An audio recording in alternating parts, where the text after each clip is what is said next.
आइए जानते हैं आप अपने यूट्यूब चैनल का कैसे ट्रैफ़िक सोर्स देख सकते हैं। तो सबसे पहले आप अपने चैनल को ओपन कर लें, जैसा कि मैंने ओपन कर रखा है। और उसके बाद यहाँ पे एनालिटिक में है। एनालिटिक के बाद यहाँ पे आप देख रहे हैं ओवरव्यू है, रीच है, एंगेजमेंट है, ऑडियंस है और रिसर्च है। तो आप ऑडियंस वाले में सेक्शन में आ जाएँ।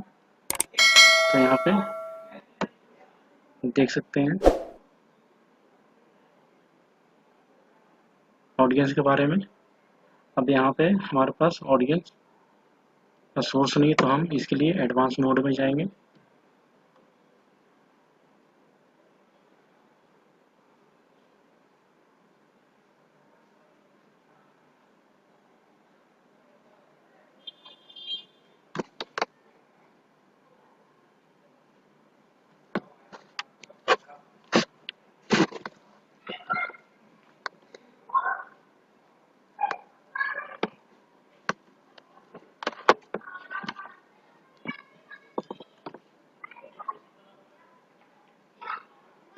अब यहाँ पे देख सकते हैं कि हमारे पास ये दूसरे नंबर पे ट्रैफिक सोर्स है। यहाँ पे क्लिक करेंगे।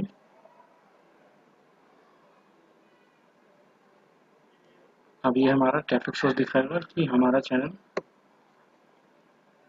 का ट्रैफिक सोर्स क्या है। देख सकते हैं कि हमारा ट्रैफिक सोर्स यूट्यूब सर्च से 2 व्यू है, फर्स्ट टाइम 0 है। इस तरीके से आप देख सकते हैं, चूँकि हमने आपको सिखाने के लिए बताया है।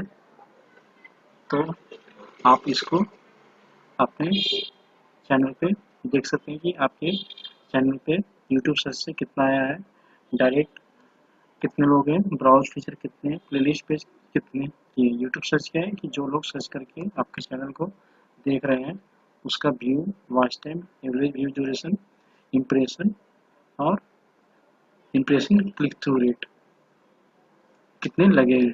तो यहाँ पे आप देख सकते हैं, जैसा कि आप यहाँ पे देख रहे हैं। डायरेक्ट और अननोन क्या है कि वैसे लोग जो आपके चैनल को डायरेक्टली ओपन किए और उन्होंने यहाँ पे देखा है। ब्राउज फीचर क्या है कि जो फीचर आपने दे रखे हैं अपने चैनल पे उससे कितने लोगों ने यहाँ पे देखा है। प्लेलिस्ट पेज क्या है कि अपनी जितनी प्लेलिस्ट है वहाँ से ओपन करके कितने लोगों ने यहाँ पे देखा है। तो अब आप समझ गए होंगे कि आप अपने यूट्यूब चैनल का ट्रैफिक सोर्स कैसे देख सकते हैं। अगर आपको यह वीडियो पसंद है तो कृपया इस चैनल की सदस्यता लें और इस वीडियो को पसंद करें। अगर आपके पास वीडियो के लिए कोई सुझाव है तो कृपया टिप्पणी करें।